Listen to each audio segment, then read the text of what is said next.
Hey, part of that shtick we just did, we were supposed to give out free stuff, so what we're going to do is, we're going to give out some free stuff when you guys ask questions when we get later in the thing, okay? Does that sound good? Yeah. Okay, I'm going to leave it right here, and if I forget, Jess, remind me, I just said I did that. All right, ladies and gentlemen, from Home 1, from Return of the Jedi, Mr. Dermot Crowley, Crix Madine.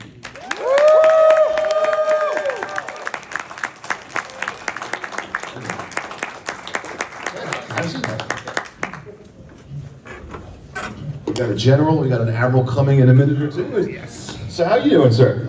I'm very well indeed. Fulfilled an ambition I've had for a long time, which is to come to Music City.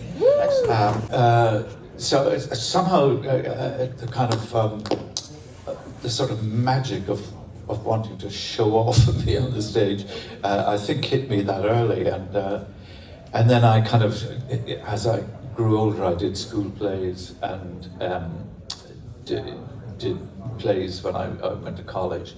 And my mom and dad, I was an only child, and they were very anxious that I do something sensible, like be a dentist, or and they couldn't understand how, you know, I wanted to become an actor. So I was more or less forced to go to college, and I did a teaching degree in English and geography, and I became an English teacher for 3 weeks, and I packed it in at the end of the 3 weeks, and I became an actor. And that was a very long time ago.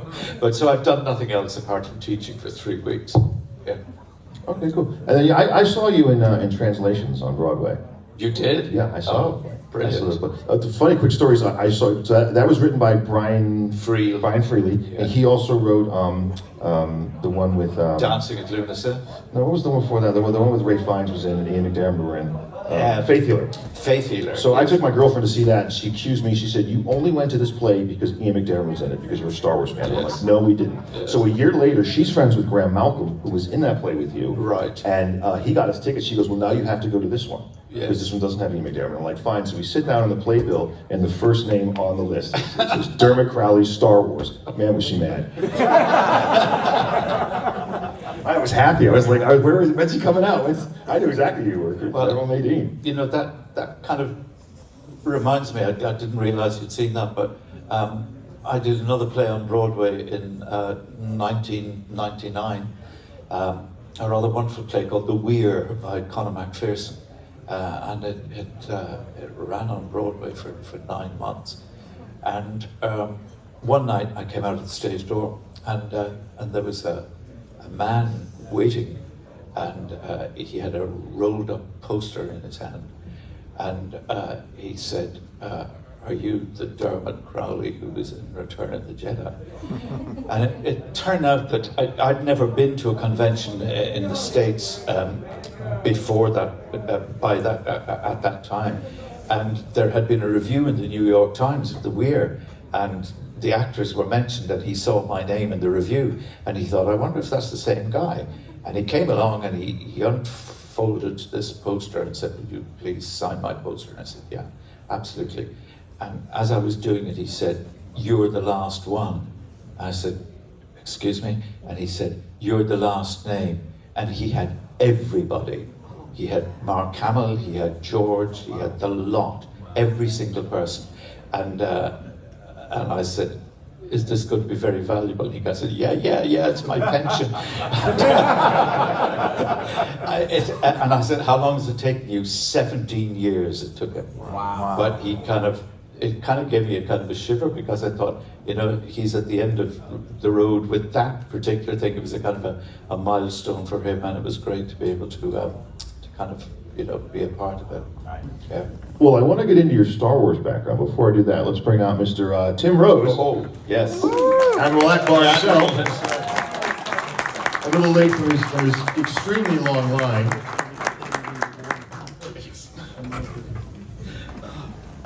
Yes, your line was so long that they had to move you, because your line actually was in front of where my booth is. Yeah. So they moved you across the convention. Your line snaked around the corner and is still right now in front of my booth again. I don't know. So you're doing pretty well out there. How you doing, Mr. Rose? Oh, good. You were talking about signing the posters that have been going. There's a microphone out there. Yeah. Signing the posters been going for so.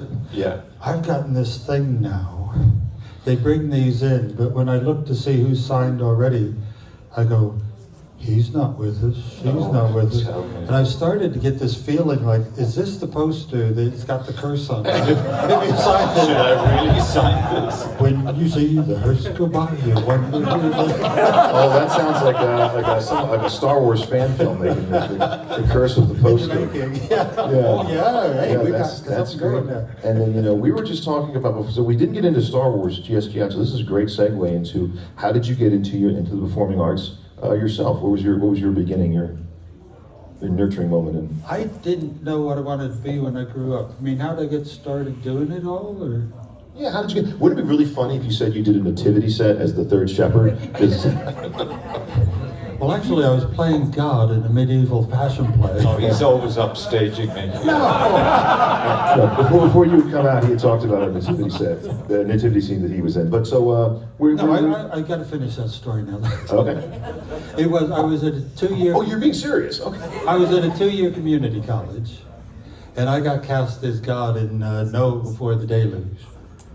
So it was all done on a hay trailer, like it was done in medieval times. But there was a ladder going up the back of the set, and then at the right time, I come out through the curtains and I give my line. And my line was, I'm very displeased with what you have done, so that I have made now I do destroy.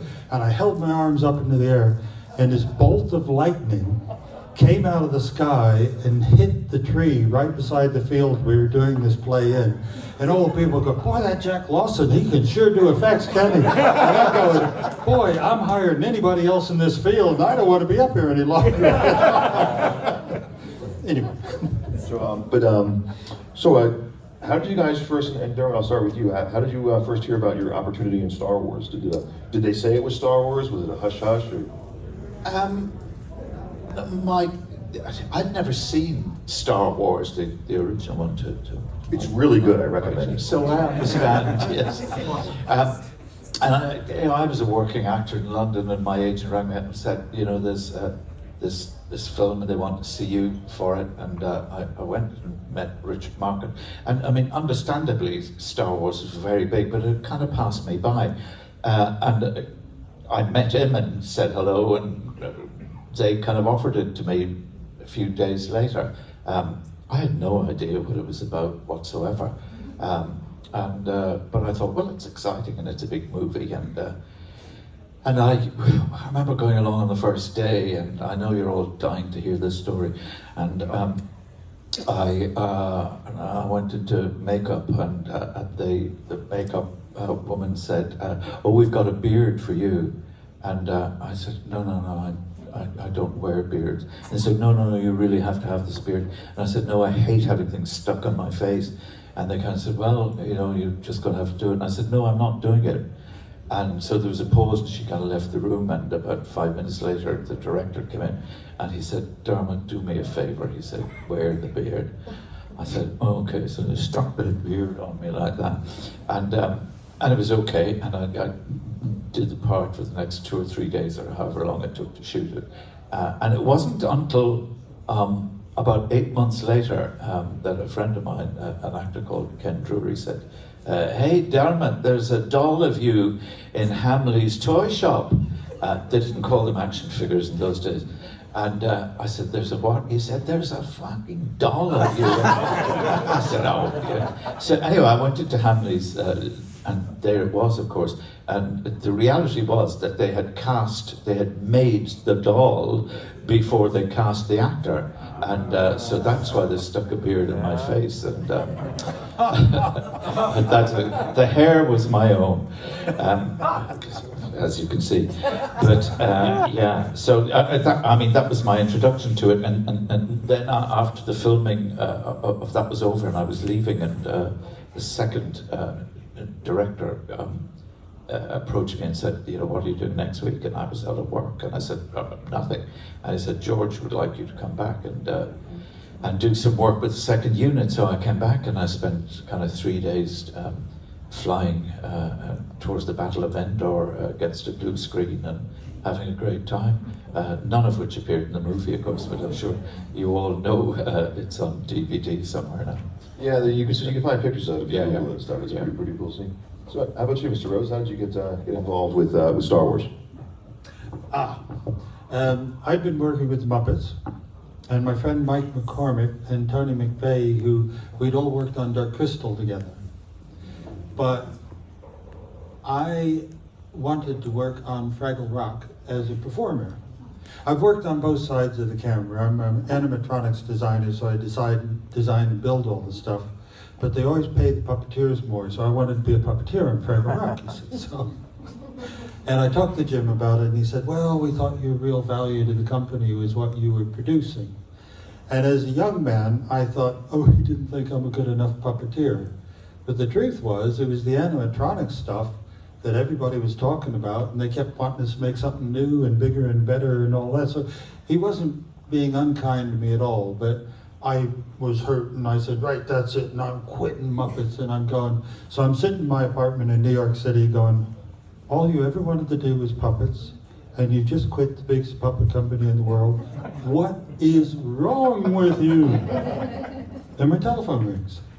And it's Mike McCormick that I'd done Dark Crystal with, and he'd been working with Phil Tippett, and you know the Sice Noodles character, the nightclub singer, before she went CG. He had made this marionette version of her, and he got up on a scaffold to try and rehearse with her, and she was so big and so heavy, she pulled him off the scaffold and he broke his arm. So he couldn't work on the movie anymore. And he calls me up and he says, if you can get out here to California, maybe they'll let you take my place. So I spoke to one of the producers, oh, we can't afford to fly somebody clear from New York. So I said, oh, I'm talking to a producer, okay, make a deal. So I said, I'll fly myself to California, and if you don't want me, then that's fine, I'll disappear. But if you do want me, then you'll reimburse me for my ticket to California. And I got reimbursed. So that was how I got into it. Did they film Snice Noodle scenes in California, not in London? Only behind the, there's some behind the scenes, and we're all packing up and going out there. We did those bits in California in Phil's shop, but for the most part it was all at EMI Studios or L Street. It was it. All right, so Dermot, and this is going to be for you too, Tim, in a second. But what was it like working on the set of Home One? What was that? That was such a cool set. I like that scene. It's a really cool set. It cost, I believe, £500,000 in 1982, which was an incredible sum. I mean, it's still a lot of money 40 years later, but in that time. But it was amazing, and I remember kind of walking onto it with Caroline Blakeston, Mon Mothma, and we were both absolutely terrified. It was quite kind of overwhelming, and I think kind of Richard sort of picked up on that because he didn't shoot on us first. He kind of shot on Mark and Harrison, and you know, because they'd been clearly doing it for a long time, and essentially we were both kind of theatre actors who hadn't done a great deal of film work at that time, and but it was enormously exciting, and because the design concept of it was so kind of true and felt completely realistic. It was actually easy to do the acting bit because you just felt you were in a situation that was so kind of monumental. It was great. Yeah.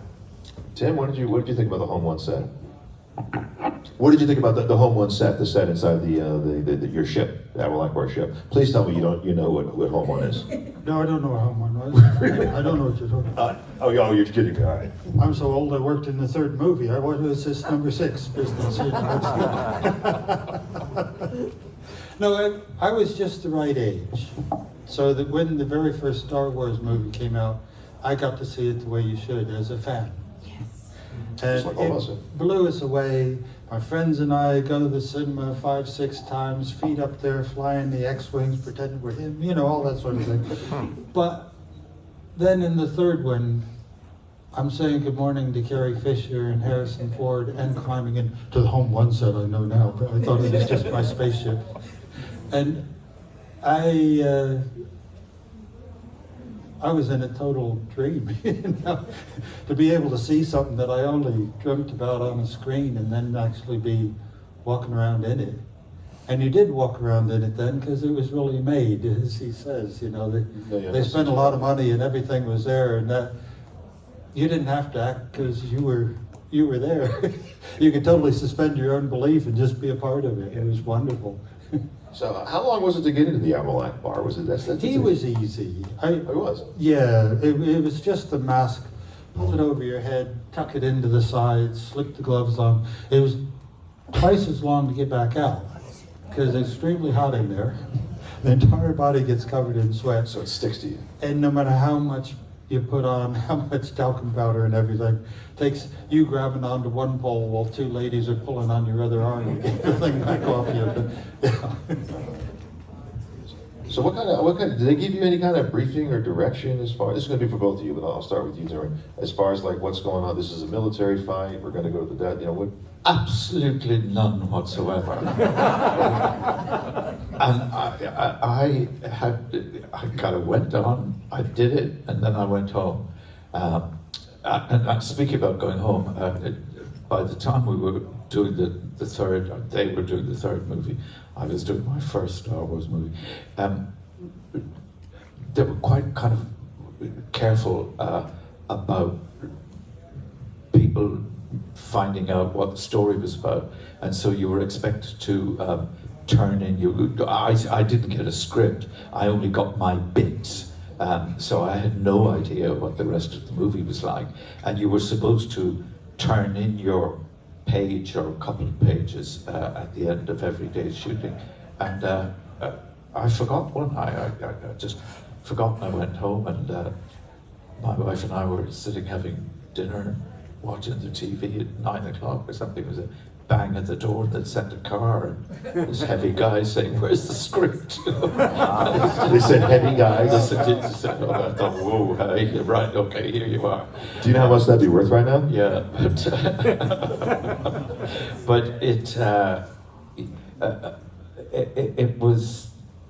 What was the question? I don't know. Well, what kind of direction they give you? Oh yeah, no. I mean, but the fascinating thing about my character, as it turned out, I learned in later years from the fans, and I think it's part of the success of the whole kind of concept of Star Wars is that even the most minor of characters have this fantastic backstory and continue to grow and are used in fantasy games and novels and everything. So it's been a real kind of eye-opener to me. I mean, at the end of the day, I was on the screen for something like, I don't know, 80 seconds or something. But it's amazing to me, I have to say, that I'm sitting here 42 years later talking about that piece of work, and I'm immensely proud to have been a small part of this kind of fantastic universe. It is extraordinary because, you know, you've done a lot of other things in your life and they come and go, and the work is good or is rubbish, but none of anything I've done has endured as much as Star Wars, and will continue to do so long after we're gone. So I want to ask you a question, but before you do that, I just want to say to the future of your character. Are you aware what happens to Crix Madine in the future after Return of the Jedi? I got some bad news for you. I know that he didn't survive the Battle of Endor. No, he did. He survived Endor. He did? Yeah, he ends up in Darksaber, right? He fights Durga. He's killed by Durga the Hutt. You've got good news for me. Who's Right. But it was like 5-6 years. It's Legends though, so it's no longer canon. But anyway, so Mr. Rose, the question for you: did you get any kind of direction as far as what Admiral Ackbar was supposed to do in the scene itself? Did they give you any background? Oh no, Dermot's right. I totally, with time and perspective, I realized what a wonderful time we got to work in the business in, because we really were able to put our own input into everything. They were interested in what I was doing because I'd been working with Jim Henson for so long. So when it came to doing animatronic characters and that, an animatronic character, they're just these fake, very expensive puppets. They do 100 things really horrible and it looks horrible on film, and then they do 10 things that they do really well. So what you have to do is learn what your character does well and then exploit the hell out of it. So Richard, I came in and said, look, I've been rehearsing a long time with this and I've got the script. I think I'd like to show you what I've come up with in rehearsals. And he just said, sure. You know, that was his direction. Sure, show me what you got and I'll tell you if I like it and we'll film it, you know. And so you really felt like you were contributing to the whole thing. I think I completely agree with Tim on that. I mean, when I said that we kind of weren't told what to do, it wasn't that we weren't. It was kind of like that the acting was not that kind of important. I mean, you know, the whole thing was such an amazing, complex technical spectacle, and I think they operated on the basis that they had already cast the right actor in the right part, and you just go on and do your thing, and that'll be fine. And the other thing about kind of acting on film is, generally speaking, you tend not to get direction in a great way. You'll only get direction if they think it's rubbish, you know. So if you don't hear, then it's kind of okay. Would that be fair to If say? they're letting you carry on, you know you're doing it right. You know you're doing it right. I'd love to continue asking you guys questions because they're great, but we got to give a couple time to the audience itself. And we're going to give out free stuff. Whoever gives the best question gets an Admiral Ackbar Hydra shirt for free from Norse Legion. I don't have one of those. Can I ask a question? What size are you? What size are you? I'm a large. This is a medium. So I'll hook you. I have a booth in there. I'll take care of you, Admiral. And I'll get something for you too, General. All right. So do we have any questions for the audience? And then what I want to do is I want to ask questions on this side and this side, so Longwater has to run back and forth. Are you saying I need my exercise? I do. I can't give you fat jokes looking like this. Do you guys own copies of your own action figures and display them? Do you guys have figures of your character and display? I don't display. I have one which is in a drawer somewhere at home. I used to play with it when I was much younger, but I've stopped playing with myself now. So.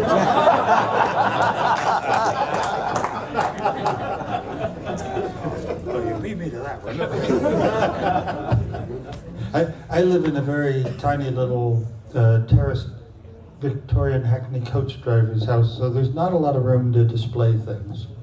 But my prized possession, when they came out with the Ackbar figure in Lego, I just looked at it and I said, that's immortality. When I'm in the ground, they're still going to be playing with this one. You know, I just loved it so much. So up on my bookshelf, I've got Ackbar next to Jeremy's Boba Fett and Paul's Guido, and just the three of us together. There's nothing big or fancy, but it's special to me. Okay, great. Next question. I forgot. Sir, you want to come up? We got a free pin for you. The question. Oh, William, go get your prize. So next person. Who has a question? Anybody in the audience? Question. Hands in the air. Who has a question? Hands in the air. Well, right. Stand up. This side, he didn't make it run far enough. We'll get there. Okay. Quick question. You mentioned the Ackbar costume and everything. What was one of the things that looked horrible with that animatronic? You know, you said you practiced things. What was really bad? This could be a long answer. Long answers. We're good. Originally, there were two versions of Ackbar. There's full body suit version, and then there was a hand puppet for the close-up stuff. And the full body suit version, the hands on him were quite long. The fingers were quite long tentacly. And if you bumped them into anything, they just started wobbling all over the place. And it killed it, you know, you lost your belief instantly. So if you watch that carefully, you can see when he's leaning over the railing, his fingers have been toupee taped onto the rail so they'll stay put where they are. And one of the things I love is he looked like a really strong character in the pose, but the truth was, the reason he stood like this, I was hiding the fingers while I was standing up talking. But I thought, oh, I'll keep that. That looks good. You know? Awesome. And the new Ackbar, there was a Spanish kid that was working on helping to make the new stuff, Have. And he got into the business because he'd seen my character in Return to Oz, the TikTok character, and that's what made him get into the business. You know, I love that. I was working with the next generation, you know. And I go over to Have, I said, I know Neil would never pay for it, but could you make me a set of finger extensions that move? So finally, the new Ackbar, he had moving fingers, and it's just, he's got these waddles, you know, and I trying my best to get him into shot all the time. I was playing with my beard, I was scratching my head, getting carried away with the consoles just to show them I can move my fingers, I don't have to tape them up anymore.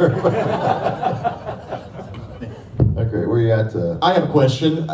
Tim, since you mentioned Return to Oz, which is, as a child, was one of the most fantastic, yes, scary movies I remember. Do you have any fond memories or any stories about working with young Fairuza Balk? I felt sorry for her. She was wonderful, but she had a stage mom who liked spending more time spending her money at Portobello Market than spending it with her daughter. But Fairuza was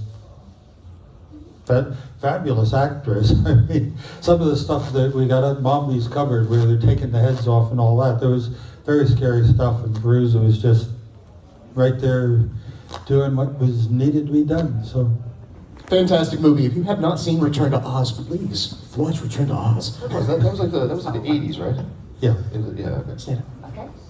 there was no CG in this production, yes. Hi, I have a question for both of you. Can you think of a moment in your career that brought your inner child the most joy? I like that.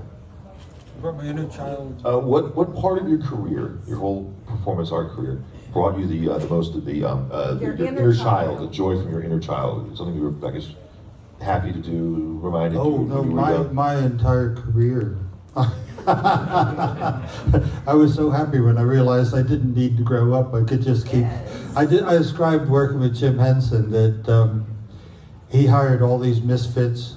He put us in a big playpen and gave us enough tools and money to just have fun. And I was just playing the whole time, you know, just having fun. That's a lovely question, and you've absolutely put your finger on it, and Tim has kind of confirmed it.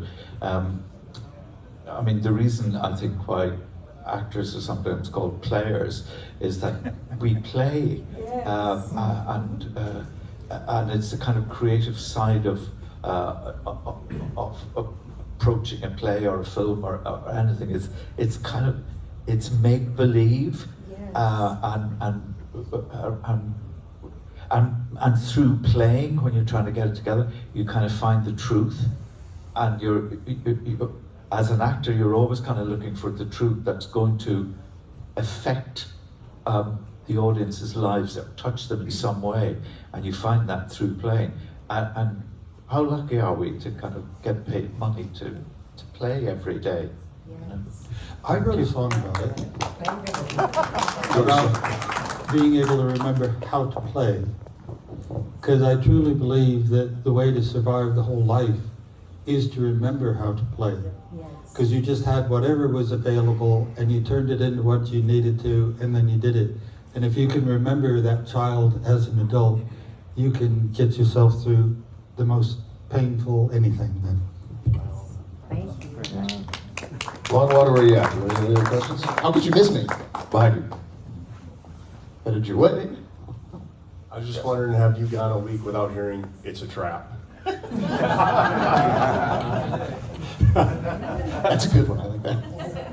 I was doing a convention in Canada and it was time to do the professional photographs thing, you know, so I've got my little sign with me and everything.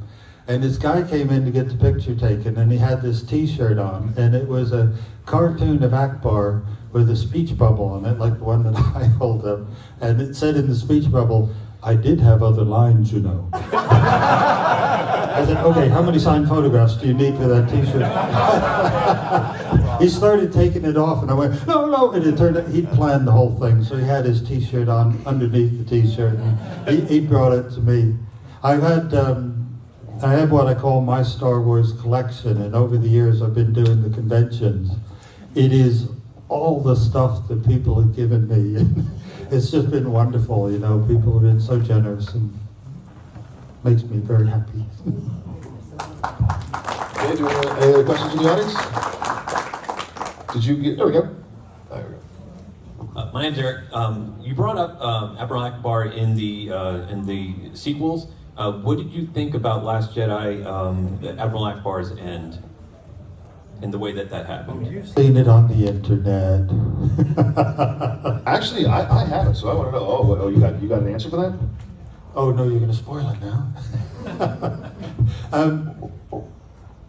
With the new one, you were not even allowed to read a script, everything now with the internet, you couldn't read a script, and you only got a piece of the script on the day, but only if you had dialogue on that day.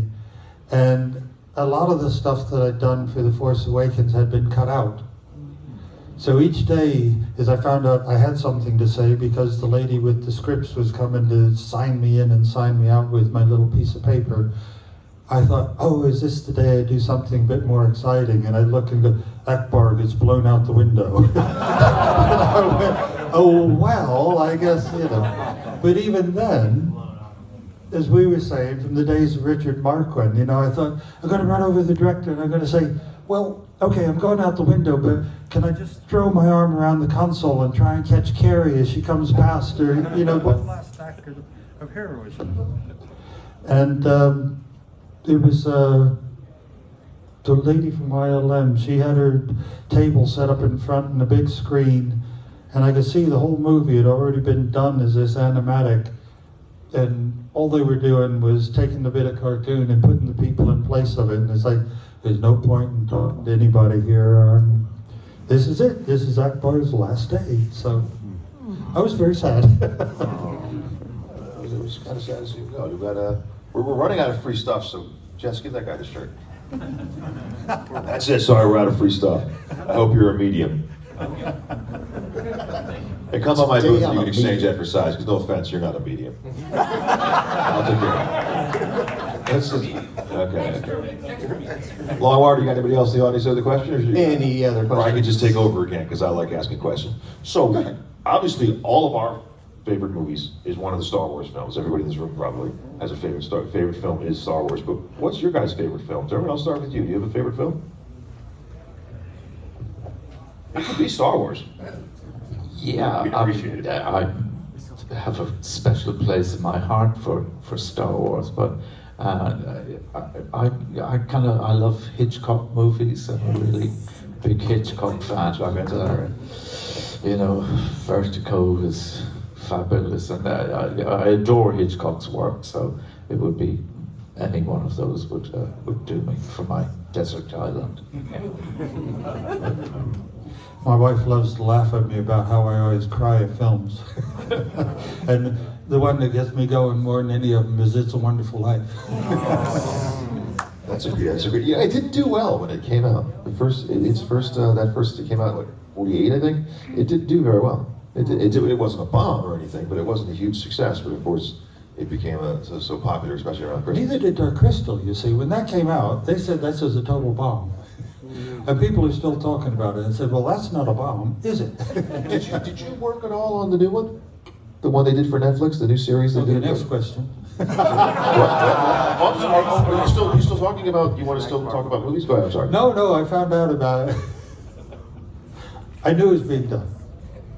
Okay. They were having problems with the Skeksis, and I'm an animatronics designer and performer. It's like, hey, I was there, I was doing it, I can help you guys. Lived 38 miles down the road from where they filmed it, and nobody asked me to get involved at all. And it was only when I was doing the Dark Crystal convention that they did out in LA, I found out that my friend Nikki and we made the Teletubbies. And Cheryl Henson decided that we had stolen the Muppet technology for the Teletubbies. So she was angry with me, and therefore I didn't get to help them anymore. And it's like, we were freelance. I had 2 kids I had to pay for, and you weren't offering me any work, and they offered me the job, so I just took the next job. It had nothing to do with being unloyal or anything like that. But that's, you know, that's the way it goes in the business. Okay, great. So do we, any more audience questions? Just, do we get everybody? You guys just... All right. So, well, I guess we're running out of time now anyway, so, but I want to thank both of you gentlemen for coming here. Now, both of you guys are going to be signing for the rest of the weekend, right? And you guys are just in front of the main room at your respective tables, and you got that enormous line, I'm sure, sitting around. But I want to thank you both for coming. I'm sure you have a great line too, but I want to thank you both for coming, and we'll see you guys here. So everybody, ladies and gentlemen, Tim Rose, Dermot Crowley.